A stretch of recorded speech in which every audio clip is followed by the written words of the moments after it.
finished both hats. And I've started my top in the Noro Teo. Loving how these colours are working out.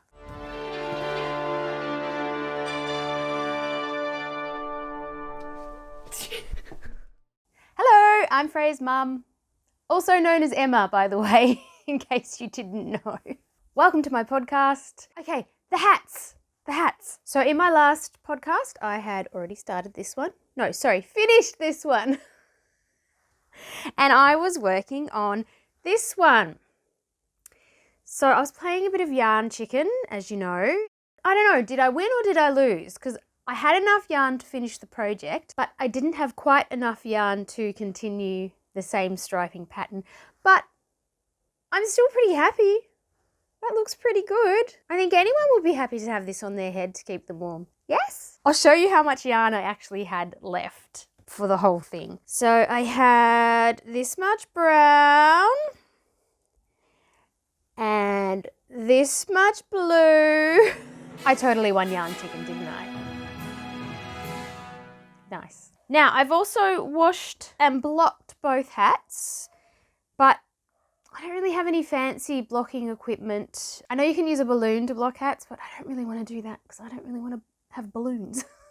I'll show you what I do. It's basic. Anyone can do it. It gets your hats dried and blocked enough to wear. I started by putting it in some lukewarm water with wool wash. Let them soak for, I think I put them on for 20 minutes, but 15 is probably okay.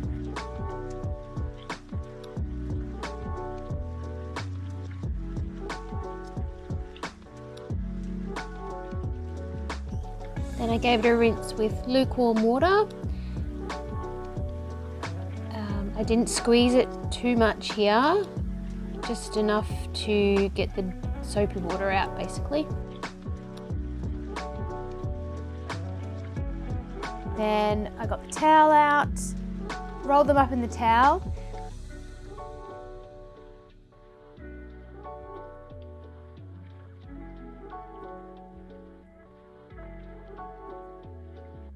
Stomped on them to get as much water out as I could.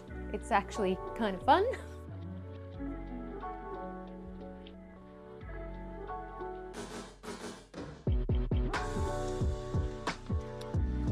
And then when I lay them out to dry, I just sort of shape them. And then I'll spin them around in my hands. And then I will continue to do that throughout the drying session. So every time I walk past them, I give them a little spin. And then lay them down as best I can. They feel beautiful and soft and ready to be worn. They'll be heading off to the Syrian refugees in the next lot of shipping containers. They get everything onto a shipping container. It's a big project. I recommend looking up Aquac and just checking out what they actually do. It's huge. Okay, so also in my last video, I was trying to work out what pattern I wanted to work on with my Noro Teo, which I acquired recently.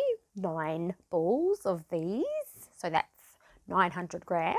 And I'd pretty much made my mind up in the last video, hadn't I? So I did buy the pattern for James N. Watts's Mystic Square, sourced from Ravelry. I did have to pay for it. It was $8 US, and that came to just over 13 Aussie dollars. So not too bad.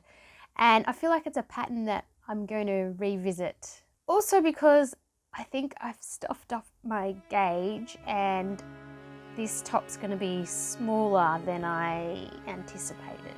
It should still fit me, but not as loosely as I wanted. I'm going to continue, however, because I have done this much of the front panel, and then I believe the back panel is done in the same way.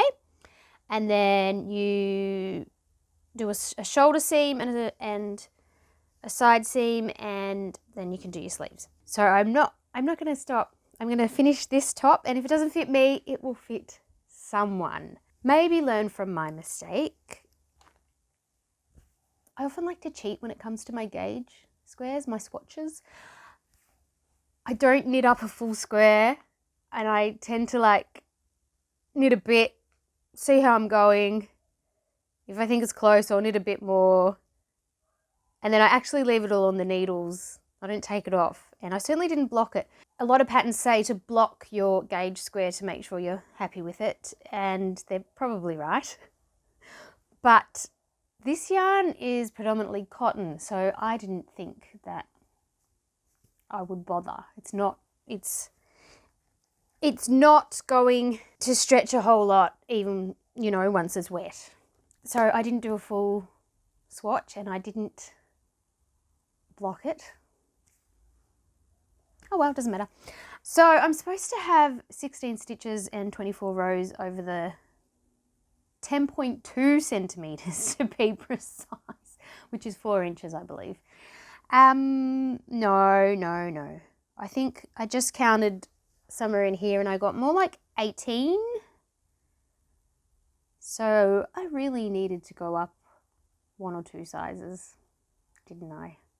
Yeah. So other than that, I'm actually quite enjoying working on this project. As I said in my last video, it's not something that I've done before, so I'm having to pick up stitches to create the shape of the garment. It's really cool. I'm loving the colours, loving how the colours are working up. So far I've just worked with one ball of yarn and I've just let it come out with whatever colours as I would follow the pattern and work around. So I've now got to do this panel here and then there's another panel along the bottom. I actually think that I might become a bit more selective for that panel because I might see if I can start the bottom panel with the mustardy, greeny baby poo colour. Because what I've got on this current ball, I think I'm about to get some pink, which will then go into this purpley orangey brownie. And then as I come around here, I'm going to end up with more brown, I think. So I think I'll find a ball that's actually got mustard and go with that. I actually am quite a tight knitter. So I have had a couple of breakages working with the Noroteo, and the breakages have occurred when I've gone to pick up stitches. So I decided to use a crochet hook to pick up the stitches instead. It's a bit more gentle. Otherwise I'm obviously pulling the yarn too tight and it's snapping or just, well, not really snapping, just sort of giving away. I think that's also partly happening because, you know, I started with this center square and then had to pick up stitches along the top of that. And I think I must have had a tight bind off or cast off along the top and I actually found it quite difficult to pick up stitches along there. So I used a slightly smaller crochet hook and managed to get it done. My hooks have handles, so I had to, let me show you. So I had to pull up the yarn and basically take it off the hook and then stick it on the needle and keep doing that. It was a slow process, but I enjoyed it. Oh, I also recently learned a little trick. So with a cable cast on, which I often like to use, and I think I did the cable cast on with both these hats. I didn't know this, but that first stitch was always a bit wonky, and it's because it ends up being a bit backwards. So all you have to do is pick it up and flip it around. Who knew? Yay, I love learning new things, so that was good. I'm going to get ready to love you and leave you. Keep working on my Mystic Square. But I just want to show you my top. So I actually knitted this a long time ago. I can't even remember when. Before COVID and all of that bizzo. This is a Bendigo Woolen Mills pattern. And I actually bought the pattern and the exact yarn required, probably from their website. Yeah, I've never worn it before. Silly me. I'm going to wear it today. Hey, thanks for listening. I'll keep everyone updated with the Mystic Square. Maybe if it all works out and I don't have to make another one, I'll do a bit of a photo shoot or something.